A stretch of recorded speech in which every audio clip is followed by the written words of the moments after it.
विस्फोटक न्यूज के प्रायोजक हैं red pro real estate developers. UP के कानपुर में जीका वायरस का प्रकोप बढ़ गया है। लखनऊ के केजीएमयू से आई रिपोर्ट में कानपुर में जीका के 3 नए मामलों की पुष्टि हुई है। इस तरह से शहर में अब जीका संक्रमित मरीजों की संख्या 4 हो गई है। कानपुर में जीका वायरस का पहला मामला 23 अक्टूबर को सामने आया था। देश में कोरोना संक्रमण की दर घट रही है, लेकिन कई राज्यों में कोरोना के नए केस में उछाल ने चिंता बढ़ा दी है। कल देश भर में कोरोना के करीब 13,000 नए केस सामने आए। वहीं 445 लोगों की मौत हुई। केरल में कल कोरोना के करीब 7,500 नए केस मिले हैं। देश में इस समय कोरोना के करीब 1.5 लाख एक्टिव केस हैं।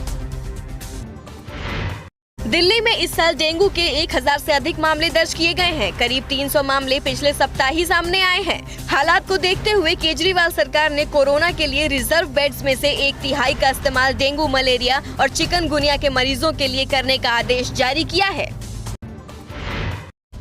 सीएम योगी आज अयोध्या जाएंगे और 3 नवंबर को होने वाले दीपोत्सव की तैयारियों का जायजा लेंगे। अयोध्या में लगातार 5वें साल योगी सरकार ने भव्य दीपोत्सव की तैयारी की है और इस साल सबसे ज्यादा 12 लाख दिए जलाने का कार्यक्रम है। इसके अलावा मंदिरों की कलरिंग, आतिशबाजी, लाइटिंग, झांकियां और लेजर शो कार्यक्रम का खास हिस्सा होंगे।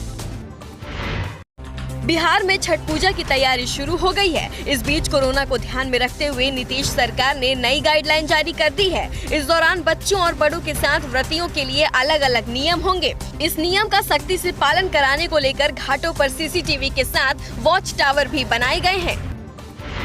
अरुणाचल प्रदेश में कामेंग नदी का पानी अचानक काला पड़ जाने से हड़कंप मच गया। नदी की हजारों मछलियां मर गईं। प्रशासन ने लोगों से अपील की है कि अगले आदेश तक नदी का पानी या फिर मछलियों का सेवन न करें। शुरुआती जांच में नदी के पानी का DTS बढ़ा हुआ पाया गया है। इसी कारण नदी के पानी का रंग भी काला पड़ गया है।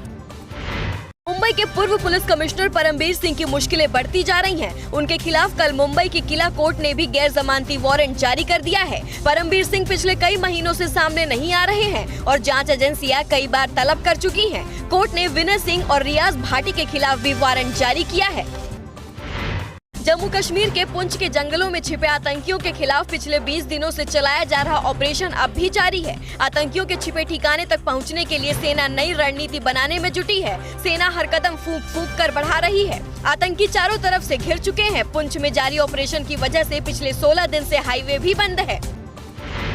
तालिबान ने दुनिया को धमकी दी है कि अगर उसकी हुकूमत को मान्यता नहीं दी गई तो ये पूरी दुनिया के लिए ठीक नहीं होगा। तालिबान के प्रवक्ता ज़बीउल्लाह मुजाहिद ने अमेरिका से कहा है कि अगर उसकी सरकार को मान्यता नहीं मिली तो इससे न सिर्फ अफगानिस्तान में मानवीय संकट बढ़ेगा बल्कि दुनिया के लिए भी बड़ी समस्या हो जाएगी। LAC पर तनाव के बीच चीन की साजिशों का मुंहतोड़ जवाब देने के लिए भारतीय सेना अपने खास प्रशिक्षित माउंटेन स्ट्राइक कॉर्प यूनिट को वॉर यूनिट के तौर पर तैनात कर रही है। माउंटेन स्ट्राइक कॉर्प को ऊंचे इलाकों में युद्ध लड़ने के लिए विशेष रूप से प्रशिक्षित किया गया है। इस यूनिट ने हाल ही में अरुणाचल प्रदेश के ऊंचे इलाकों में युद्धाभ्यास भी किया था।